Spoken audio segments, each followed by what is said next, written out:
అక్షయ తృతీయ యొక్క పురాణం. నదులు పురాతన రహస్యాలను గుసగుసలాడే మరియు పర్వతాలు కాలానికి సంరక్షకులుగా నిలిచిన భారత ఆధ్యాత్మిక భూములలో శాశ్వతమైన శ్రేయస్సు యొక్క వాగ్దానాన్ని కలిగి ఉన్న ఒక రోజు ఉంది, అక్షయ తృతీయ. ఈ రోజున కాలం యొక్క బట్ట తనను తాను అంతులేని అదృష్టానికి బంగారు దారంగా అల్లుకుందని చెప్పబడింది. అక్షయ తృతీయ నాడు సూర్యుడు ఉదయించడంతో గాలి స్వయంగా బంగారు రంగుతో మెరిసిపోతుంది మరియు భారతదేశ ప్రజలు దైవిక ఆశీర్వాదాల రోజు కోసం సిద్ధమయ్యారు. వారు తమను తాము అత్యుత్తమ పట్టు మరియు ఆభరణాలలో అలంకరించుకున్నారు, ఎందుకంటే ఈ రోజున ఏదైనా కొత్తది వర్ధిల్లుతుందని మరియు గుణించవచ్చని నమ్ముతారు. సస్యశ్యామలమైన పొలాలు మరియు గుసగుసలాడే అడవుల మధ్య ఉన్న ఒక చిన్న గ్రామంలో దేవా అనే వినయపూర్వకమైన కుమ్మరి నివసించేవాడు. దేవా తన సున్నితమైన కుండల తయారీకి ప్రసిద్ధి చెందాడు, కానీ ఎల్లప్పుడూ సరళమైన జీవితాన్ని గడిపాడు. ఈ పవిత్రమైన రోజున గ్రామస్తులు బంగారం కొనుక్కోవడానికి మరియు కొత్త వ్యాపారాలు ప్రారంభించడానికి బయలుదేరినప్పుడు దేవా తన చక్రంలో కూర్చుని లేత శ్రద్ధతో మట్టిని తీర్చిదిద్దాడు. రోజు గడిచే కొద్దీ ఒక రహస్య ఋషి గ్రామంలోకి ప్రవేశించాడు. అతని కళ్ళు యుగయుగాల జ్ఞానంతో మెరుస్తున్నాయి మరియు అతని ఉనికి గంగానదిలా ప్రశాంతంగా ఉంది.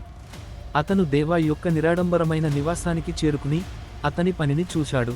దేవా, ఋషి ఇలా అన్నాడు, నువ్వు అక్షయ తృతీయ ఉత్సవాల్లో ఎందుకు పాల్గొనకూడదు?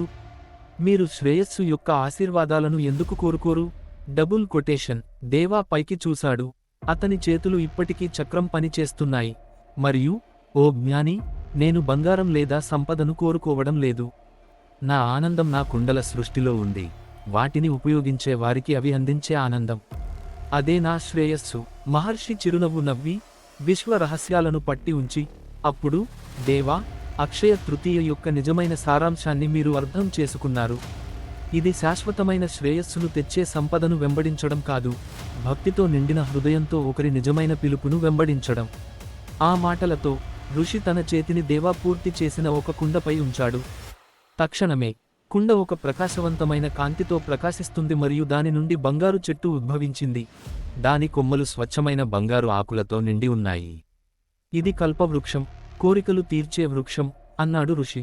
ఇది మీకు తోడుగా ఉంటుంది మరియు మీరు ప్రేమ మరియు చిత్తశుద్ధితో సృష్టించినంత కాలం ఇది మీ పని చాలా దూరం చేరుకునేలా చేస్తుంది, అందరికీ ఆనందం మరియు శ్రేయస్సును తెస్తుంది.